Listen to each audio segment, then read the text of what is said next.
Good morning mga guys, mga idol, pasukan tayo ngayon. So ganito, pagdating natin sa unit, dami pa natin gawin, no? Yung unang gawin natin, punasan natin yung mga side mirror, mga salamin para hindi po makaistorbo sa paningin natin, no, pag tayo ay magtatrabaho.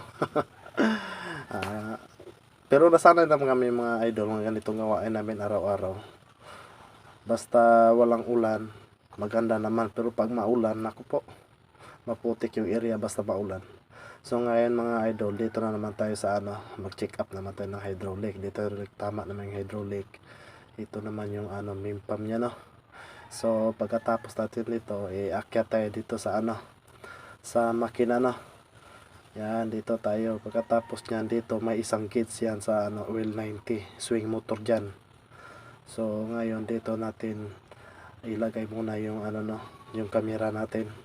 Pagkatapos check natin yung yung gauge ng engine oil, pati yung tubig, belt, lahat-lahat yan. Kailangan tingnan natin ng maayos, no. Pero ganitong unit bago pa ito, hindi na ito masyado magdagdag ng mga langis o So ngayon, pababa naman tayo. Natapos na lang yung gawain natin sa pag-check up. So papasok na naman tayo sa cabin mga idol. Dahil dito sa cabin, may pa tayo. Napapawis na ako mga idol kasi naglakad kasi ako, galing ako sa dulo. Layo ang motor na lagyan namin doon sa security. So napawis-pawis ako idol. So mamunis-munas muna ka tayo konti, no.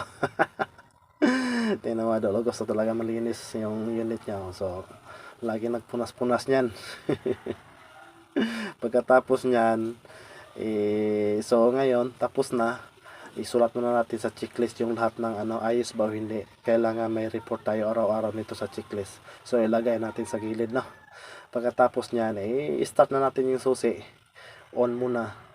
Pagtapos ng on, may alarm yan, tit tit tit. Tapos pag ganyan, pwede mo na i-start. So yun lang mga idol.